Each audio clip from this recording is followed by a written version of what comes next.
Okay, so we're gonna make a sourdough loaf today, just one singular, and I'm gonna show you how you do it. I fed my starter last night. She is good, she is active, she's alive. When I fed her last night, she was at this line. Now she's at the secondary line. This is when it's like really great, but honestly, you can make bread when they double in size.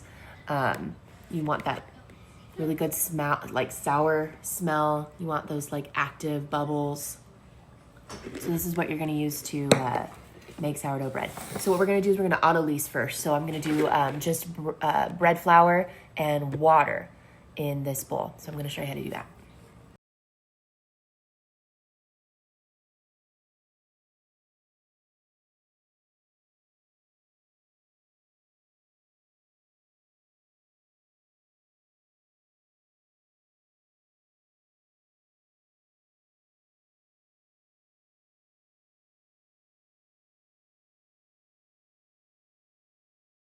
And then I like to do 50 grams of either whole wheat flour or dark rye flour. This gives like a nice like little nutty tanginess to it. And this gives it like a really nice balance with the sourness. So I'm gonna do whole wheat bread flour. Okay. And then you're gonna do, I temp my water. I'm gonna do very warm water. So this is temped at 90 degrees.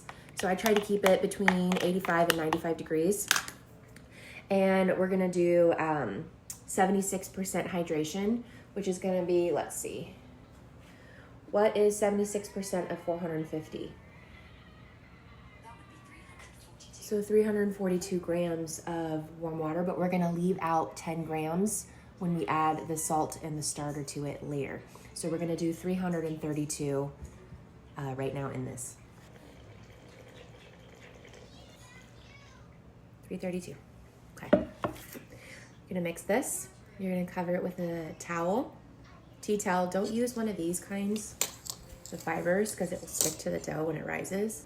One of these guys. Okay. And then you cover it and you let it sit for an hour. And then this is what it's gonna look like. It's gonna be like a shaggy dough with a little bit of dry bits, a little bit of wet bits, and that's okay. It's been 1 hour. That's what it looks like after an hour. It's a little bit more wet. And then we're gonna do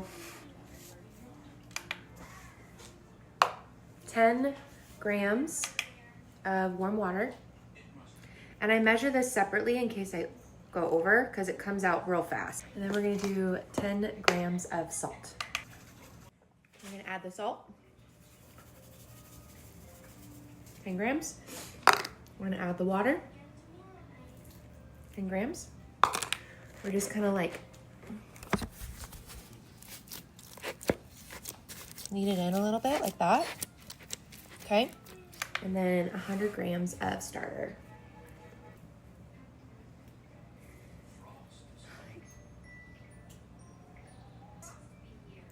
$101. It's okay if you go a little over. You're gonna get your hand wet. And you're just gonna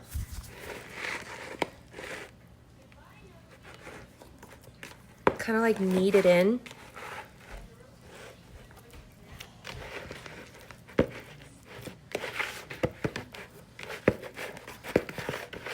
And then you're gonna let that sit for 30 minutes, and then we're gonna do our first set of stretch and fold. We're gonna do our first set of stretch and folds.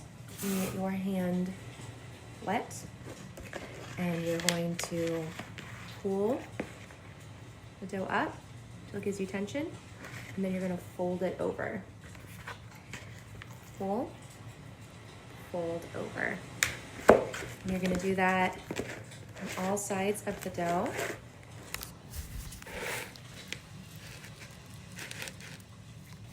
You're gonna cover it and come back in another 30 minutes. We're back with another set of stretch and folds. Wet your hand.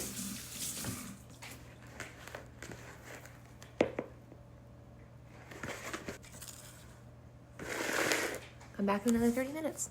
Another set of stretch and folds. Wet your hand. Start being more cohesive. Cover. shower, come back for the last stretch and fold. I think we did 3. Last set of stretch and folds. You're gonna get your hand wet. After you get this sourdough journey guide, which I'll post on the next slide, you can screenshot it. You're gonna temp your dough, okay? 72 degrees, I have a chart here. 72 degrees, it needs to bulk from it for 10 hours since adding the sourdough starter. So 2 hours since I added the sourdough starter. And so at 72 degrees, this is bulk fermentation for 10 hours. So we're actually gonna do it for 8 hours. Cover it, leave it on my counter for 8 hours. Then we will do our final shaping and then bulk fermentation in the fridge overnight, and then I bake it tomorrow.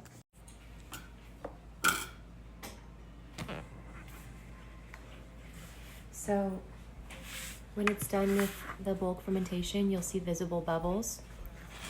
It will have like definitely, thanks babe, double in size, and it'll like pretty much just like pull away from the edges. Plastic, it's a little bit different. It's a little bit tougher to pull away from the edges, but if it's a glass bowl, it'll definitely pull away a lot easier. And then you're just gonna wanna turn it upside down.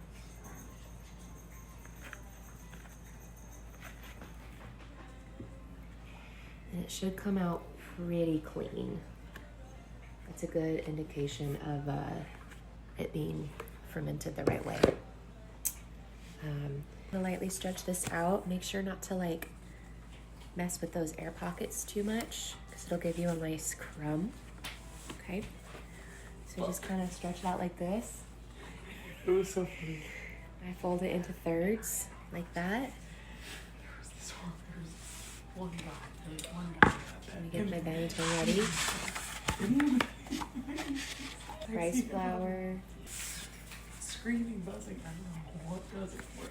Roll up like this, and then you're gonna kind of like just tuck it underneath, and just be careful to try to like not pop those air pockets.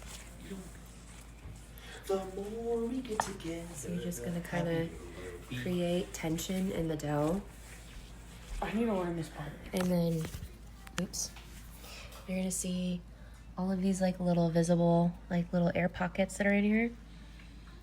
That's very good. So after that, you're gonna take some rice flour and kind of smooth it over the surface. And then I already rice floured my banneton. You're gonna scoop it underneath with your bench scraper. And you're gonna do smooth side down. You can stitch this up to create more tension if you want to. I don't, but you can definitely do that. And then you're gonna cover with a plastic shower cap, and you're gonna cold in your fridge, ferment in your fridge for overnight.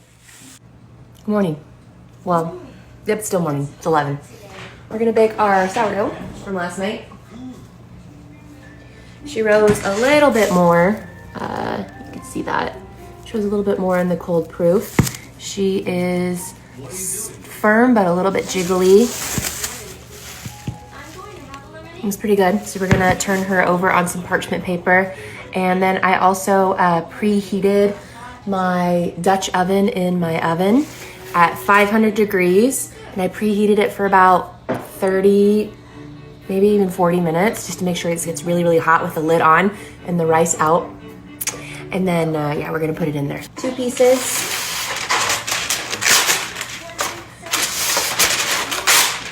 Like that. And then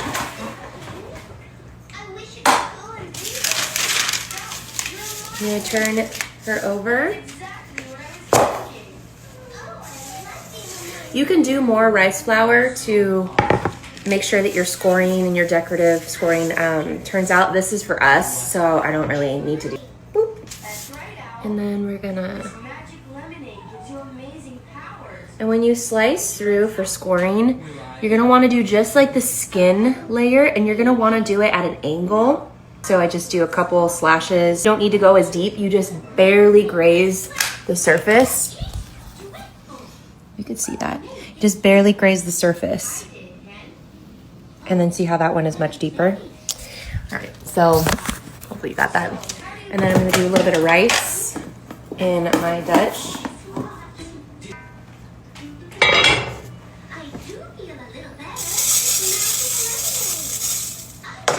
And then I'm going to angle the parchments and then drop her in there. And I'm gonna do 2 ice cubes on either side. Ice cubes, by the way, are completely optional. I don't even know if it really does anything. I should probably try it without the ice cubes, but it's supposed to create more steam to help a better rice. That's what it's supposed to do. So put it in your Dutch oven at 500 degrees for between 20 and 30 minutes. And then take the lid off, and then after it's gotten that rise and that steam, I'll put the thermometer in, and I will temp it to between 205 and 210, and then with that lid off, it starts getting that crust on the outside and that little crunchiness on the top. So I did 25 minutes at 500 degrees with the lid on. Then I dropped the temperature down to 425, and I temped it, and it was about 30 minutes. But see what I mean about the lip flip? Like it looks good. It's just not as high as some of the professional bakers, but here she is. She's all ready. And I wait about 2 hours to cut into it. If you cut into it while it's still warm or hot, it turns gummy. So it's best also to package it as well. Wait at least 2 hours to package it or even cut into it. So there she is.